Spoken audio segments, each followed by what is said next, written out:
Hi there, it's Amanda, and I want you to join me on my whistle-stop tour of 31 days of looking at the plants, some of the plants that I've got in my garden. I'll be showing you 31 different varieties of plants.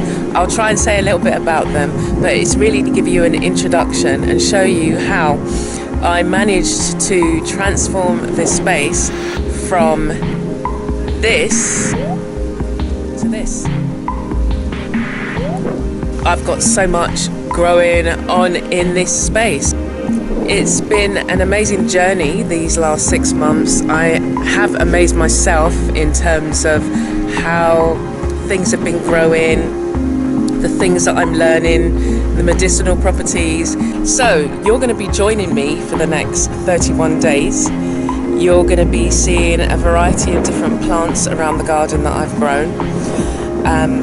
And I will be revisiting them at another point, sharing with you how the plants themselves, the flowers, the leaves, the roots, all have properties that we can utilize for our health and well-being.